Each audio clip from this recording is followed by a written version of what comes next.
Mordechai a tzaddik, hero or villain? Now I have to tell you that I actually felt a little uncomfortable with the title. As a matter of fact, for that reason, I had to add in the word Hatzadik, because the truth is that it's a foregone conclusion as far as I'm concerned that he was a hero. Obviously, we have a nice Purim because of that. We understand there was underlying Semitism. But I think if you look at the whole picture and you look at the Megillah itself, sort of try to understand the simple reading of the words, we have to understand what Mordechai was trying to accomplish. I would just add before I begin, with some of my students who are teaching in the morning, so they have to write a report trying to find the theological dilemma in certain of the Sifrei Tanakh. One of the choices is Megillat Esther. So some of the topics I came up with was, if you look at the simple reading of the Psukim, it doesn't look like the Jews did anything wrong. It seemed like anti-Semitism just sprouted out from nowhere. And to deal with the whole idea of why there's anti-Semitism in the world, or to deal like how come the Jews were suffering, they didn't do anything, or Esther's dilemma, what are we doing in the palace? And I was speaking to somebody else, a colleague of mine, who said to me, he's Israeli, he said to me, no, the dilemma is very simple. Mordechai Tzaddik was the Gadol Hador, and he said, don't go to the party, and they didn't listen. So the dilemma is listening to Das Torah, listening to Chachamim, which if you understand, learn the Gemara, he's correct. But if you look at the Psukim itself, and try to understand what the Psukim are trying to tell us in the story of the Megillah itself, so sometimes there are different messages that we're supposed to receive. And it's very important to take notice of Chazal, but also there's a certain story in the Megillah which when the Anshe Knesset Gdola wrote the Megillah and they approved of the Megillah, there's obviously a message there. So I'd like to do today is to look at the Megillah itself, mostly the simple reading, and try to understand what was Mordechai's motive for not bowing down to Haman. Now, just to begin with the title, when I ask, is Mordechai a tzaddik or hero or villain? So, I don't think it's such a bad title, because the Gemara itself, in Maseches Megillah, makes reference to such a question that the Jews at that time had. If you look at source number 2 and 3 for 1 minute before we start the Psukim, so that the Gemara in Maseches Megillah is discussing which part of the Megillah is really important. Because the truth is, if you think about the story of Purim, so you can always ask yourself, like, at what point did the whole story, what's really the important part of the story? Do we start from Esther coming to the palace, which is extremely important because obviously Esther was the main character in the story. She is the heroine. She saved Am Yisrael. Do we start with Haman's ascent to power? Do we talk about the salvation? But we certainly can ask ourselves, what is the first parak doing there? And many of us have spoken about it. The first parak seems to be so irrelevant to the story of Purim. Achashverosh got rid of his wife. He looked for a new wife, and Esther came. Okay, so the Gemara Maseches Megillah discusses what's the most important part of the Megillah, and it's a whole discussion, four different shitas I'm not going to get into. However, one of the psukim they bring down is to go ahead and So we'll see in source number 6 the idea of what's really important.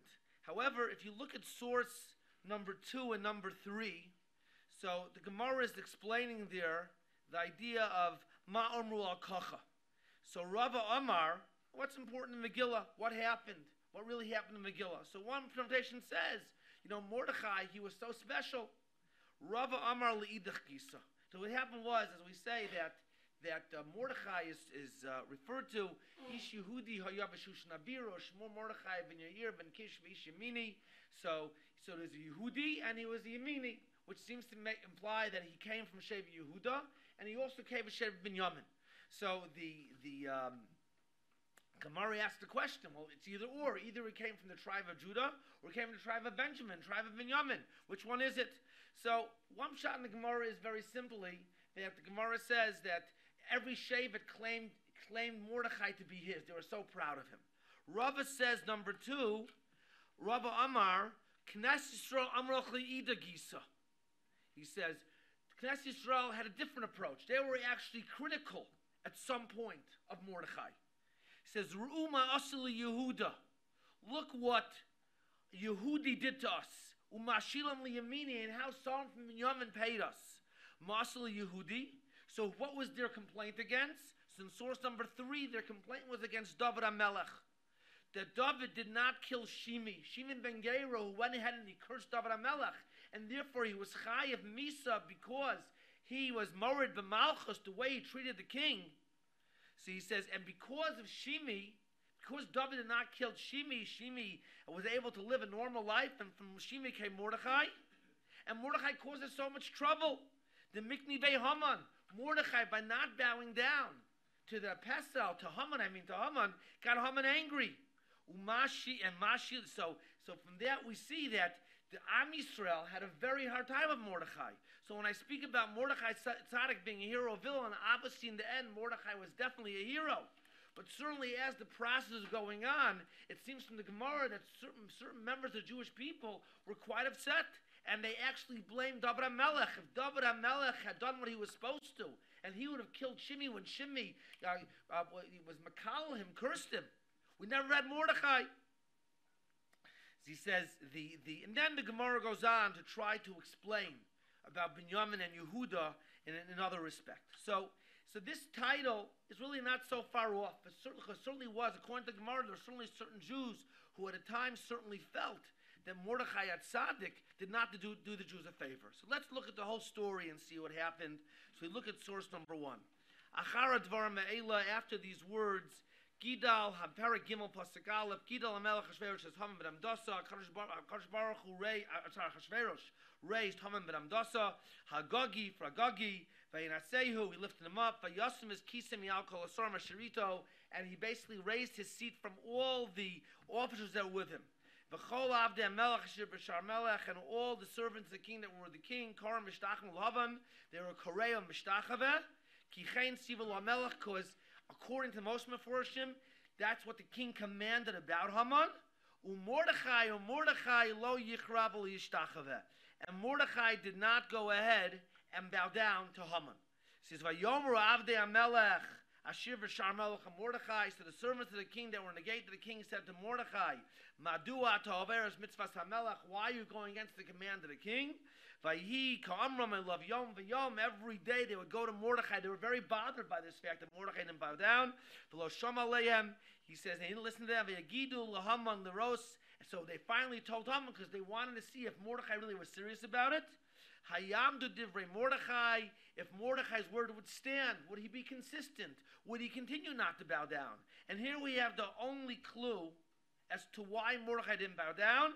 Ki higid lahem, because Mordechai told them, Ashir hu Yehudi, that he's a Yehudi.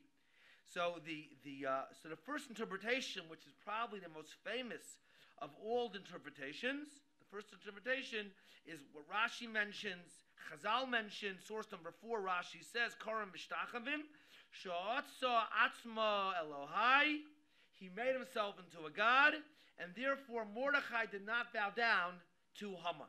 And even though we certainly find that people definitely bow down to kings, it was done, it's mentioned in Tanakh. However, this expression, Karam Mishtachavim, is not found. Karam Mishtachavim implies something more than just honor. And even Ezra mentions not that Haman made himself into Avodah Zarah. Even Ezra says the other pshat, Yiduim v'Nachon, Mashar Darshu Razal Kitsuras Haman, that Haman had a tzura of Avodah Zarah around on his clothes or on mitznefes, on his hat, and that's why Mordechai basically did not bow down to Haman. And we see that this pshat is mentioned in the Chazal. So coming back to the Gemara that I first mentioned, the Gemara says in Soloveichik Megilat, source number 6, Daf Yud Testament Aleph, Meheichen Koren Adamis Megillah. From what point do you have to read Megillah and to be yotz the Megillah? So Meir says you have to read the whole Megillah. That's how we paskin. Rabbi Yehuda Omer Meish Yehudi, Rabbi Yossi Omer Me'achar Advar Me'ela. So the Gemara asks in Daf Yud Testament Aleph, the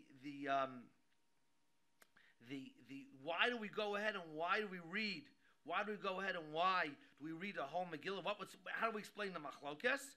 So I don't have to go through necessarily all the opinions, but if you look at Rav Huna Amar, it's in the middle of paragraph number 6, Makar number 6, Rav Huda Amar Mehacha, because the pasuk says in the Megillah, Uma ro al kacha uma agia lehem. The whole story. What did they see about this and what came to them? Manda Amar Arkula. So they had to write. They had to write the Megillah. Maro Kacho. What happened to the Jewish people? So Manda Amar Arkula says, "What did Achashverosh? Why did Achashverosh go ahead and use the clay Beit Hamikdash at the party? And why? Because he thought the Jews would never be redeemed. He made an account. Thought Jews never be redeemed. He says, and then why? And what happened? Because he killed Vashti. Umanda Amar Meish Yehudi. He says. So Chazal say, Ma ra Mordechai dikne v'Haman. The same idea I mentioned that the Jews were actually upset at Mordechai at that time. What did Mordechai see? Why did he find it necessary to make Haman upset? Why wasn't he flexible? Flexibility is a very important midah. Okay, so don't bow down. To bow down, what's the big deal? So what's the answer? She says, Deshavye nafshe avodah zarah. Haman made himself to an avodah zarah, into an idol, and because Mordechai stood up to Haman, did not bow down to Haman, what happened was the Yisrachesh Nisa miracle happened. So therefore, the reason, according to the opinion that says we have to read from Ish Yehudi, is because what's the important part of the story? Number one, why is it that Mordechai did not bow down? And why did he get Haman angry? What's the reason? Because Haman is on the Avodah Zarah, and because of that, a whole miracle happened. Now, so the Marsha says, so where do we see in the Megillah that this is the reason why Mordechai did not bow down? So Marsha says in source number 7, he says because he was called, quotes the Gemara, he was called an Ish Yehudi. Ish Yehudi Haya B'Shushan Avira. What defined him as a Jew? What defined him as a Jew according to the Marsha, according to Chazal, is anyone who is kofar of Avodah Zarah, he is a Jew. So it says Ish Yehudi Haya B'Shushan Avira. Mordechai was kofar, denied the whole idea of idolatry, and for that reason he was called a Jew. And this is the whole reason the Purim story happened, because he didn't want to bow down to Avodah Zarah. Now, we have to ask ourselves the question, is that really an issue? Okay, because let's assume for a second, V'chol Avdei HaMelech, everyone else in the courtyard of the king bowed down, were the other Jews. We don't know. Maybe there were other Jews. Maybe there weren't other Jews. You know, I remember if you go ahead and you know, Baruch Hashem, I raised a fine family, so over the years I've read many different comics of Purim. It's very popular. So you read the comics. Some comics actually take into Maimari Chazal and some don't. So some of the comics, you find that everybody's bowing down to Haman. The truth is, according to the various verses, it's only the Avdei HaMelech who were in the Shara Melech, those in the royal area, the royal palace, bow down to Haman. However, let's say there were Jews that bowed down. How come they were different than Mordechai? But maybe there weren't any other Jews there. But was Mordechai correct in not bowing down to Haman? So let's look at the Gemara, which just is halacha about bowing down to an Avodah Zarah. So if you look at source number 8, this is the Gemara in Meseches Sanhedrin Dasamach Aleph Amud Beis. So the Gemara says like this. The Gemara says, let's say a Itmar, who said in the Beis Medrash, Ha'oved Avodah Zarah me'avo me'yira. Let's say someone wants to worship the idols, not because he believes in the idols, not because the idols are necessarily beautiful. That's not why he's bowing down to the idol. I'm going to take the accepted shot amongst the Rishonim, which the Miri mentioned in source number 10, that someone worked hard on this idol, or you're afraid of the person, like in our case with Haman. In other words, that the Melech says, if you don't bow down to this idol, I'm going to kill you. So if someone goes ahead and bows down, not because he believes in the idol, he's just bowing down to the idol because he's afraid of somebody. He might be killed. He might be hurt. That's the question which the Gemara asks. So Abaya says a person who bows down to the idol under any circumstances, according to Abaye, such a person is over the Isser of Avodah Zarah, violated, bowing down to idolatry. And Rava Amar says Potter. I believe we paskin like Rava. You're Potter. So Abaye says, why are you obligated? The Gemara tells us, because you bow down to Avodah Zarah. It looks like you served Avodah Zarah. Rava Amar, no. Why am I not? Why should I be chayiv? After all I did I did some kind of act, but it doesn't mean anything. It's a silly act. I just bow down. So therefore, why in the world would I be chayiv? I didn't worship Avodah Zarah. Avodah Zarah means you actually feel it. You're doing something. So so Abaye says, I'm correct. And what's the proof that Abaye feels that he's correct? That if you go ahead and you bow down to a Avodah Zarah, an idol, even if you don't believe in it, you're still over this or Avodah Zarah. So he quotes the Maimer Chazal of Brisa, Lo tishtachave lehem. You're not allowed to bow down to idols. So lehem yata mishtachave, you're allowed to, he says, you're allowed to bow down. You can't bow down to idols. Aval ata mishtachave le'adam kamoscha. But you're certainly allowed to bow down to a person. As I mentioned before, at the beginning of this year, you're allowed to bow down to a king. Yachol afilu nebat kehaman. Are you allowed to bow down to somebody who's worshipped like Haman was? Taman lom velosa avde. So he says, so the Medrash Chazal says, the Brisa says you can't bow down to Haman. Haman's an example of someone you can't bow down to. And when people bow down to Haman, that was out of fear.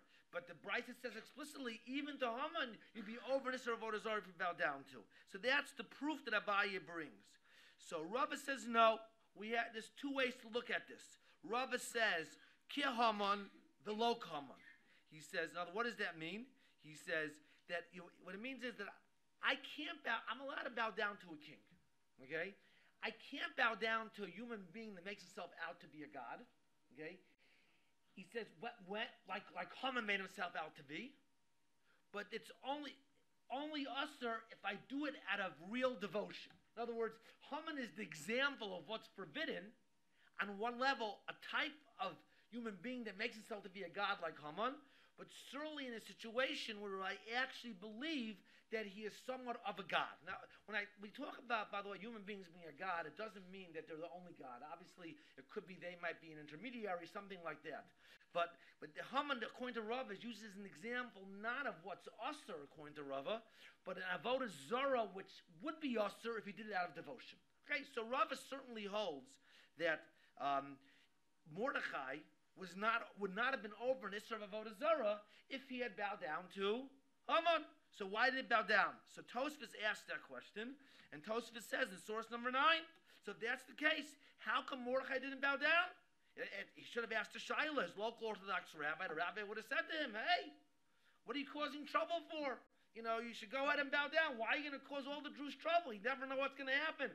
Haman might get angry at you, and then Haman. Haman he has a very big ego. He might not be satisfied going after just you. He might go after all Klal Yisrael. So you don't want to be flexible? According to the Psak, halacha, it's mutter to bow down. So Tosfos asks that kasha. So Tosfos says it could be that maybe because he had an idol, all right, or he goes at the end and he says like this. He says, so since there was an idol on his heart, so it might be an issue of marasayin. And the second halacha is, he says like this, that because there is halacha of something called of Kiddush Hashem. In other words, what does that mean? He says that Kiddush Hashem, even if something's not usher, but if it appears like you're doing an Avera Avodah Zarah, then you have to give your life to Kiddush Hashem also. In other words, there's sometimes when people will perceive that you're going to go ahead and you're going to you know that you're not doing an Avera, but if you go ahead and you're going to do something which is perceived in Avodah Zarah, that's Kiddush Hashem. So according to Tosfos, the reason why Mordechai did this was because of Kiddush Hashem, he had to make Kaddish Shem Shemayim. And according to Tosfos, it could be that was an obligation. In other words, it's not Avodah Zarah, but a Jew has to make Kaddish Shem Shemayim, and it brings an example from the Yerushalmi. The Miri says the same thing, and he says actually, the Miri says at the end, in source of number 10, that Mordechai was not obligated to refrain from bowing down, because it wasn't Avodah Zarah according to Rava. However, a person could be Mekadesh Shem Shemayim. So even though he was Mekadesh Shem Shemayim, maybe it wasn't an absolute obligation. That is what the Miri says. So far we have, according to Chazal, the reason why Mordechai did not bow down to Haman was because it looked like Avodah Zarah, like idolatry. And therefore, certainly he was Mekadesh Shem Shemayim. And because it's Kiddush Shem Shemayim, what happened? The Jews were all about to be executed. And then a miracle happened. So now, was he obligated to, not obligated to? It seems there might be a machlokes in the Miri and other Rishonim, but it was a Kiddush Hashem. What do we learn from that? So if you look at source number 11, which implies something similar, Gemara goes like this. Gemara says Masechus Megillah. Shalu Talmidav is Rabbi Shimon ben Yochai. The student of Shimon ben Yochai asked him a question. Mimnei man nischayivu shonem she Yisrael shebaosa ador kaliyah. Why was it the Jews of that generation were supposed to be killed? What did they do wrong? As I said, from the Megillah, there's really nothing that tells us we don't know, and it seems like pure, simple anti-Semitism, which, by the way, the Haman is referred to as Tzorah Yehudim, but there had to be a reason. So Shimon bar Yochai said to them, Amru lahem, you tell me what you think, you speculate. So they said to him, because they benefited from the Suda of that wicked person. In other words, what does that mean? At the end of the big feast of Achashverosh, there was a 7-day feast in Shushan, and Mordechai and the Jews went to the feast, and they shouldn't have gone to the feast, and for that reason they were Chayav Misa. So Rabbi Shimon bar Yochai said to them, that's a very nice pshat, but only the Jews in Shushan went, and the decree to kill the Jews was all over the territory of Achashverosh, which we know stretched from India to Ethiopia. What did all those Jews do wrong? So what happened? So then the Gemara says, Rabbi Shimon bar Yochai, so Amrul, he says, so they said to Rabbi Shimon bar Yochai, okay, you don't like our answer, you give us an answer. So he says, Amrul lehem b'nei shishtachavu litzelim. They bowed down to the idol. Which idol did they bow down to? Because in the days of Nebuchadnezzar, they bowed down to Nebuchadnezzar must have bowed down to an idol, and all the Jews bowed down to the idol except for Hananiah, Mishael, and Azariah. They didn't bow down to the idol. So then they said, okay, so by the way, which is actually fascinating, because the whole story of Purim happened years and years after they bowed down to the idol. Okay, we'll come back to that. So then he says, Amlos, the student says, V'chi masu panim yesh b'davar? Is HaKadosh Baruch Hu showing favoritism? Is God showing favoritism? If the reason there was a decree was because the Jewish people bowed down to the idol, so God should have gone through with the decree. They should have all been destroyed. So he says, Amr lehem, he said to them, Haim lo aso lifnim. They didn't really mean it. When the Jews bowed down to the idol, they didn't really believe in Avodah Zarah. They did it because they were afraid. They didn't feel a need to Mekadesh Shem Shemayim. In other words, they didn't really put enough significance into their actions. So therefore, HaKadosh Baruch Hu also didn't mean to kill them. Just wanted to give them a little scare. It wasn't his intention. So what does that mean? That means is that maybe the Aveira of the Jews at that time, that they were different, very different than Mordechai. Mordechai felt it's very important not only to be a Jew, but to act like a Jew. And all your actions should show that you're a Jew. So in Achashverosh's court, that came out as saying, I am not bowing down to this idol because I am a Jew. And Jews don't bow down to idols. And even though it might have been within the halacha, because according to Rava, he didn't mean it, but a Jew is not only has to show that it only has to act like a Jew, he has to show that he's a Jew. And in those days, and therefore when the Jews bowed down to the idol of Nebuchadnezzar, so they didn't do an Aveira. Because deep inside, according to Rava, they knew that they weren't. They were just doing because that was the law. But the fact is that they had to realize that, to understand the pain, that you have to show that you're a Jew. It's not just to be a Jew inside. You have to show that you're a Jew. Mordechai understood that. And it could be that when when the Nesa Purim happened and they saw what Mordechai did and they saw they're about to be killed, and they took a lesson, Mordechai, that it's important to act like a Jew.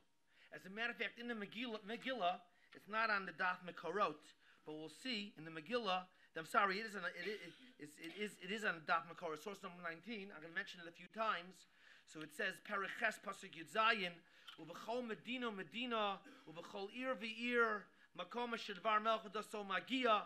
In every place where the word of the king reached, when they heard about the Yeshua, that Haman was killed and Mordechai is now in charge, Sasim Simchal Yehudim Mishta V'Yontif.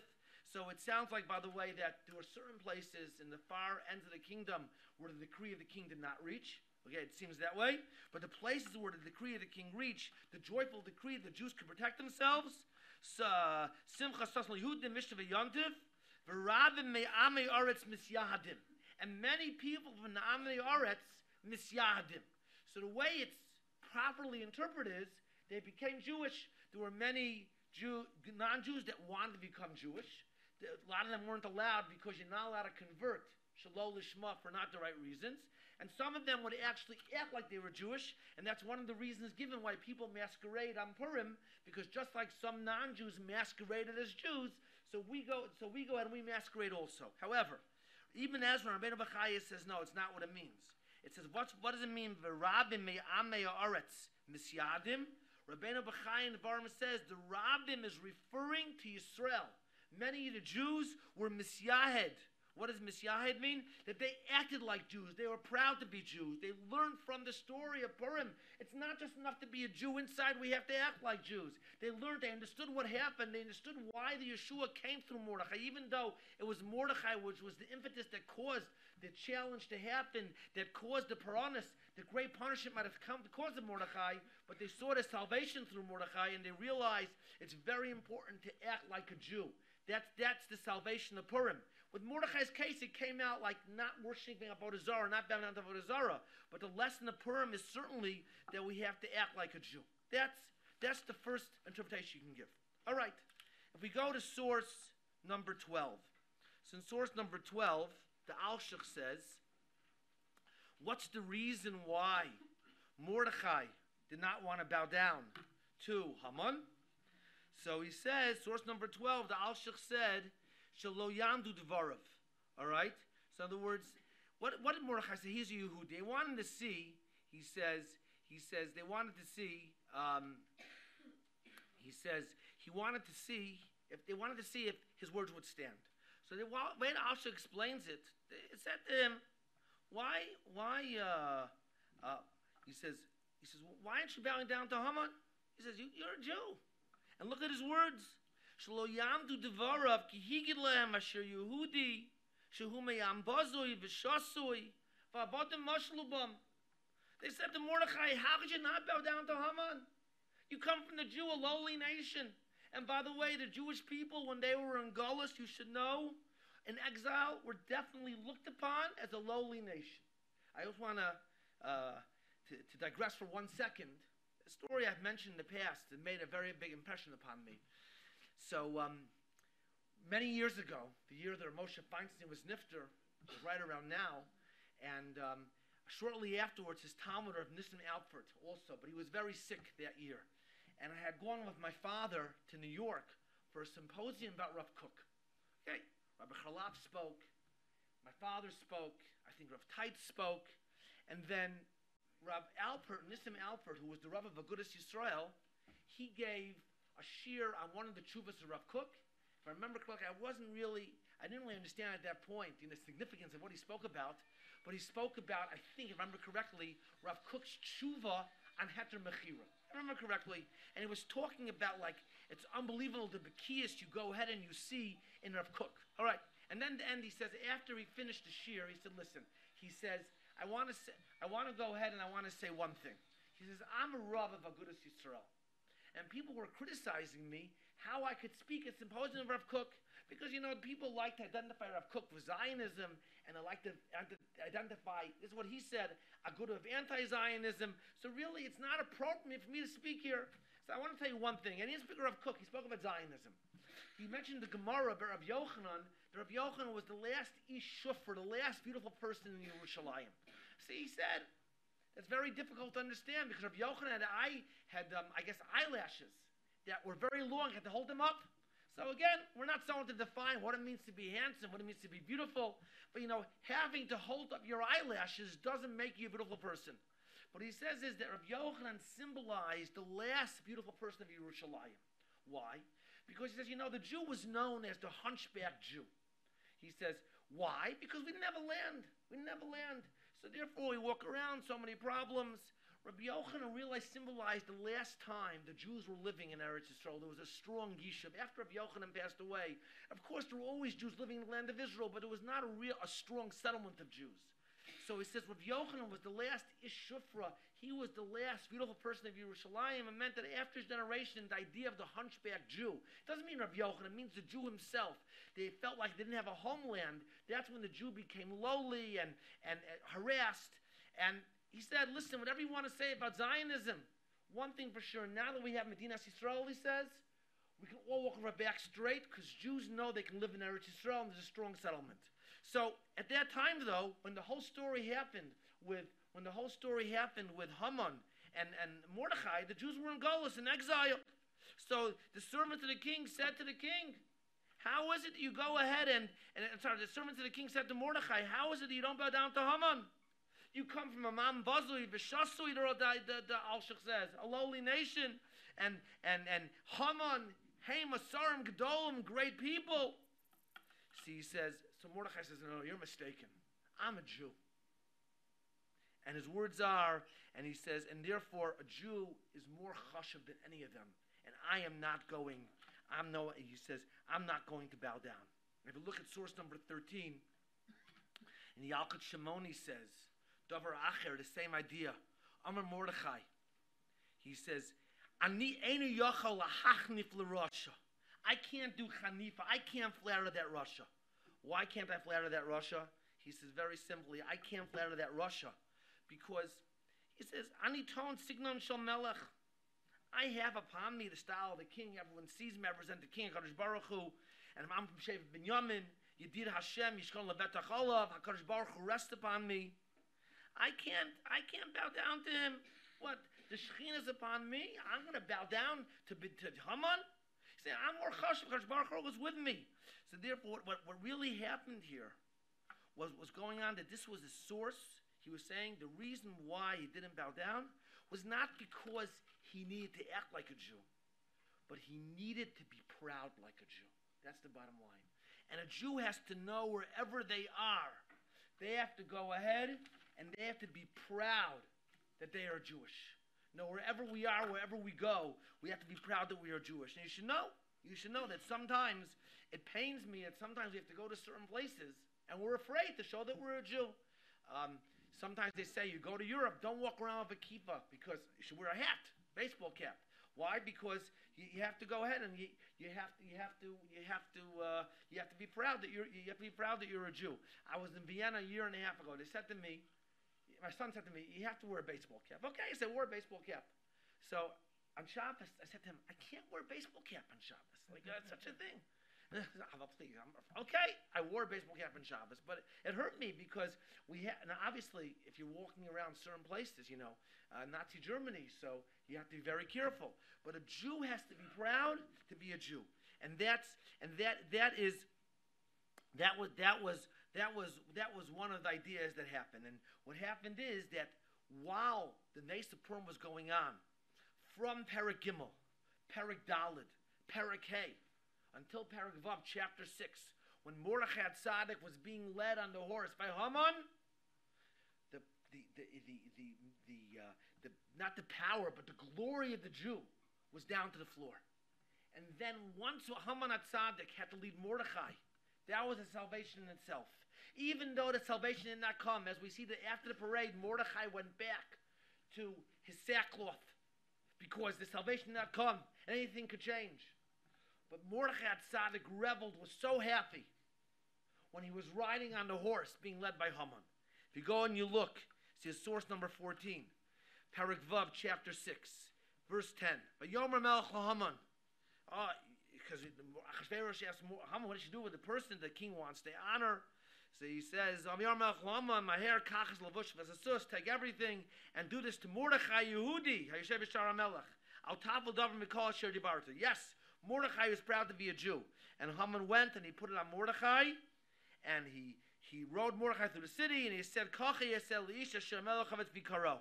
And what happened? Vayashav Mordechai al Shar HaMelech. He says, Mordechai went back to the Shar HaMelech. So if you go ahead and you look, source number 15, so we know the story. Haman comes home to Vashti, tells him about the parade, and Vashti says, okay, you're in big trouble. Why are you in big trouble? Because once this nation starts to rise, they're going for the stars. And it says, Kinafal Tibul Lafanav, you're going to fall before him. The Gemara says, Daf Tez Zayin Amud Aleph, Darshuda Bar Eloi. Why is he Nafal Tibul? He says the bottom line is because telling you that when this nation starts to fall, they go down to the dirt. And when they start to rise, they go to the Kochavim. In other words, at that point, until the parade, Mordechai had fallen to the dirt. The Jewish pride had fallen to the dirt.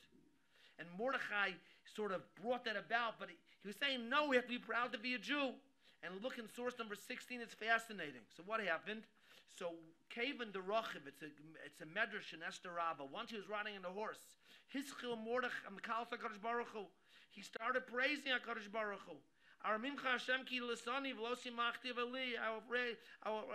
He says, HaKadosh Baruch Hu lifted me up, and my enemies will not be happy over me. Hashem l'kai shivat l'reini. Hashem lis mishal nafshi. These psukim, he says that HaKadosh Baruch Hu lifted me up, and his Talmidim started singing. And he says, and what did the Russia say? The Russia thought that he never be moved. And the Medrash Chazal explains this whole parak about what was going on, what were the followers of Mordechai Tzaddik thinking. What I find fascinating, look at source number 17. After going ahead and after celebrating and rejoicing that he was in this parade, source number 17, Vayashav Mordechai. Mordechai goes back to his sackcloth and ashes. He says, why? The salvation happened. The salvation didn't happen yet. He's still to daven, he's still to pray, he's still to fast. But a partial salvation happened because now the Jewish pride has been picked up, the Jewish glory has been picked up. And this is what Mordechai, he says, this is what Mordechai Tzaddik wanted. He actually went back to the Shar HaMelech. So Al-Shich says, how could he go back to the gate of the king? After all, he was wearing sackcloth. So he wore the sackcloth underneath his clothes, not on top of his clothes. That's what the Al-Shich points out. But why was he happy? After all, he went back to sackcloth because there was a partial salvation. And we learn from the Nesa Purim that we have to be proud of our Jewishness. And that's a second shot. And Barabim Me'amiyaretz Misyadim, that what happened? That the Jewish people at that point were able to go ahead and they were able to say, the Jewish people at that point says, we are proud to be a Jew. That was something that Mordechai was able to convince them of. That's one of the ideas that come out of Purim. We have to be proud to be a Jew. There's a fascinating Sefer Hasidim, source number 22. Yisrael sheshomea she'om lev shrugoy. If a Jew hears that a non-Jew is speaking about him, and he says, this is a guy, tzorach lomer, he has to scream out Yehudi on me. I am a Jew. It's very important people know that we are Jewish. And it's actually fascinating. That's what came out of the Nesa Purim, because we know that Esther was actually told not to do that. But besides Esther, everyone else was an exception. I heard a story that during Tarpat, that during the Hebron riots, so, the Arabs were out to kill any Jew. So you would have a Jew and he would hide. And one time they saw, now by the way, even though the Arabs were murdering and massacring Jews, some of the Arabs were afraid also because they were crazy. So they could kill an Arab too. So there was a certain Jew hiding in a tree. And I guess he had a dark complexion. And two Arabs saw him. And one Arab thought he was a Jew, which he was. And he was about to go ahead, and he was about to kill him. No, don't worry, he's one of us. And the Jew in the tree said, to be referred to as an Arab or not to be referred to as a Jew that was too much for him. He says, no, Ani Yehudi, Ani Yehudi. They killed him. Okay, but a Jew has to always say, I am a Jew, to say for Chassidus, and be proud. A Jew has to be proud to be a Jew. He says, and by the way, you think, Baruch Hashem, we live in Eretz Yisrael, but if you speak to people who are, especially youngsters who go to America and they're going to be in university, depending which university they go to, I'm not talking about, obviously, Yeshiva University or NYU or Columbia or Queens, but certain universities, they're embarrassed to be a Jew. A Jew cannot be embarrassed to be Jewish. He has to be proud to be Jewish. And the Sefer Chassidim says, a Jew has to say he's a Jew. How do we know? From Moshe Rabbeinu. Moshe Rabbeinu wanted to be buried in Eretz Yisrael. And what happened? So he says, Yikonsu atzmosai ba'aretz. Hoil veloch zechisi. He says, Likonis. Okay, I can't go there for alive. At least let my bones go into Eretz Yisrael. Let me be buried in Eretz Yisrael, like Yosef. So Kadosh Baruch Hu said no. He says, Yosef HaTzadik, who was Moda to Eretz Yisrael, because he says, Ki ganov gunafti mi Eretz Ivrim, I was stolen from Eretz Ivrim, Zochu atzmosav likaver ba'aretz. So he was Zochi Eretz Yisrael. But you, when you heard them describe you as an Ish Mitzri, you didn't say anything. Therefore, you can't go ahead and you can't be buried in Eretz Yisrael. Okay? Hard to understand what exactly is going on here. But 2 points are important. Number one, we have to be proud to say we're a Jew. Okay? And Megilat Esther took place in Golis. It's actually a holiday which took place and happened in the exile. And the story is, Misyahadim, we have to be proud like Mordechai, that we are a Jew. We have to be proud that we are a Jew. And also fascinating is that just saying I'm a Jew from this Sefer Chassidim is not enough. But a person has to always feel to be a Jew is defined as saying I am connected to Eretz Yisrael. Because Moshe Rabbeinu said Ish Mitzri and Yosef said Kigon of Ganafti me Eretz Ivrim. So being a Jew is defined as being connected to Eretz Yisrael, and even a Jew who's living in a ghetto in Europe can be connected to Eretz Yisrael. He has the right thoughts. But that's another message of Purim. So to be proud to be a Jew. A third. I want to mention 2 more pshatim. The third pshat is that when Haman of Russia. This is very famous, source 23, it's the Yalkut Shimoni. When Haman Russia came out of the first party of Esther, and he saw Mordechai, and Mordechai didn't bow, he was very upset. He goes home, and Haman goes and tells his family everything he has, his wonderful family, his money, his power. He says, and nothing is worth anything to me when I see Mordechai, not Mordechai Tzaddik. So the question is, nothing's worth anything to you. You're a wealthy man, you have a big family, you're a powerful man. So simply, we could say Haman was an egotist. So one little thing really bothered him. Okay. But the Medrash tells us something else. What happened was that Mordechai and Haman were generals for Achashverosh in a war. And what happened was, this is very famous, they went to war once and Haman let his soldiers party, and Mordechai was much more careful, watching all the food, and Haman ran out of food, and he came to Mordechai begging because the soldiers were going to kill him. So Mordechai said, fine, I'll give you food, but on condition, he says, only if you sell yourself to me to become my slave. So they wrote in the bottom of the shoe, that Haman's a slave, and Mordechai kept the shoe, and every time Haman would pass by, Mordechai, instead of bowing down, would pick up a shoe to show, you're my slave, why should I bow down to you? And the problem is that when someone's a slave, all your possessions belong to your master. So he says, everything they have is worthless, all belongs to Mordechai. Okay. I think that Chazal are telling us that for whatever reason, there was something personal going on, all right? And it could be because of what? Haman's approach to Jewish people in general. But Mordechai decided that the way Haman acts, his whole attitude, his ego, I'm not letting him get away with it, all right?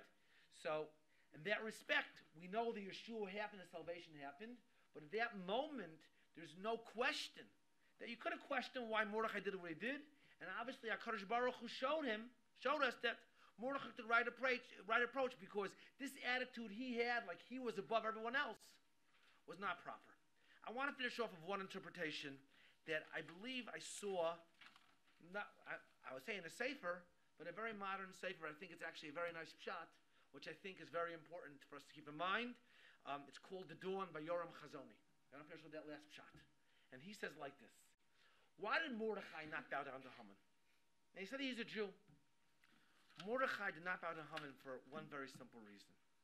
How did the people in the king's court know that Ahasuerus said everyone should bow down to Haman?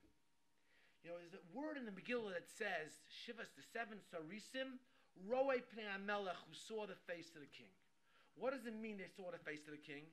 The custom in Persia was that the king did not see most people. When the king made a party, he wasn't sitting there like a Hasidic Rebbe at a tish, 700 people around him. There was a party going on. And where was the king? He was, somewhere else. There were certain select individuals who saw him.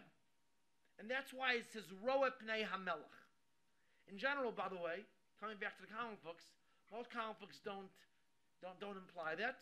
However, I did see recently, we're talking about where you see a party and Ahasuerus behind the curtain. That's pshat in the pasuk, Roe Pnei HaMelech. So how would they know?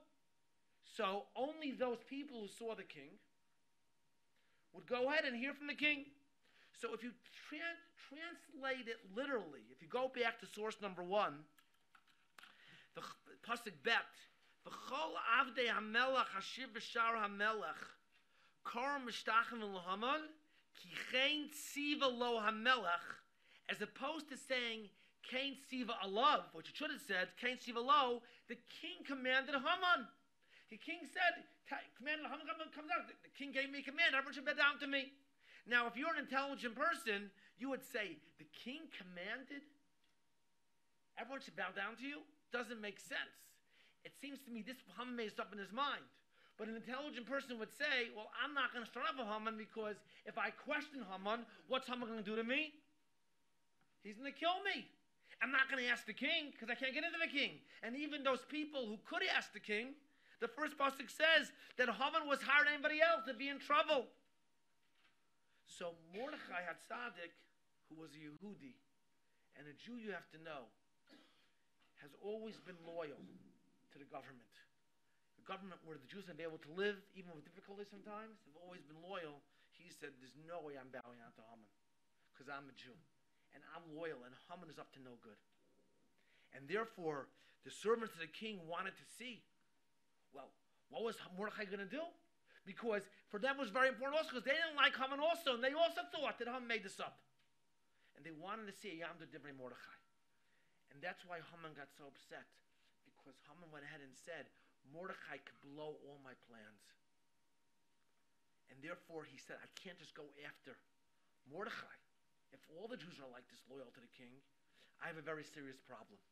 Now, we know in the previous chapter, Mordechai was very loyal to the king because he revealed the plot of Big Son and Zeresh. So, it's fascinating that one of the ideas you hear is that here you have a Jew who's committed to Jewish people, identifies as Jewish people, Mordechai Yehudi, but he's still loyal to the government. So, these are, and he's loyal to the government, and he stands for the ideals that he believes in, and he won't buckle. A Jew has to stand for ideals they believe in, it's Torah ideals, being loyal to the government. Miyot told, the Nevi'im tell the Jews, you got to daven for the peace of the kingdom where you're in, and I'm going to stand for the ideals. So just to summarize, what's the reason why Mordechai did not bow down? First reason was, he felt, how could he bow down to an idol? Avodah Zarah, Kiddush Hashem. He says, even though maybe he could have found a heter, but it's not just important to go ahead and to think like a Jew, you got to act like a Jew. That's idea number 1. Idea number 2 was that Mordechai did not bow down to Haman because Mordechai basically said, I'm a Jew, and a Jew has to stand up for the glory of a Jew. And there's nothing as important as standing up for the glory of a Jew. I just want to add on to that point, Yaakov Avinu was very upset at Shimon and Levi because Shimon and Levi went ahead and they destroyed the whole city of Shechem. So what happened? He gave them a little musar. They responded, and we hear nothing about it until right before Yaakov Avinu's death in Parshas Vayechi. And Parshas Vayechi, he says, what does he say? He said, he basically says that he's going to scatter them amongst Klal Yisrael. Shimon is going to go ahead and teach the Jews, the Jewish children Torah. Levi is going to be the leader who goes around collecting and inspiring people. I understand. You went ahead and you ripped into them. You gave them musar for what they did to Shechem, the violence. And now you want them to lead the next generation? So Yaakov Kamenetsky says that Yaakov Avinu said their approach was wrong, but the goal was correct. Because they said no one treats a Jewish girl like that. They had Jewish pride. So I have to somehow deal with their approach. But the goal, how important Jewish pride is, that's awesome. They're going to teach the next generation because Jewish pride is very important. So that's what Mordechai said. I'm going to stand up to be a Jew. I'm not going to bow down to heaven and think that I'm a lowly nation. I'm going to show that Jews are important. We have to We have to be proud that we're good. We have to be proud that we're a Jew. The third shot is the idea that sometimes Mordechai felt that Haman he put in his place the way he was treating people. He thought he was such a great person. Okay, sometimes you can't let someone abuse other people. Probably all the time. Okay, and the last idea is that whenever you're living in a government, the Jewish people have known to be loyal to the government. And by the way, that applies in America, that even applied in Russia, that applies in Europe, and it certainly applies in Medinas Yisrael. Everyone should have a wonderful Purim.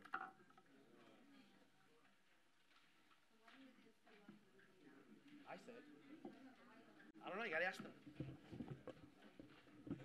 Good question.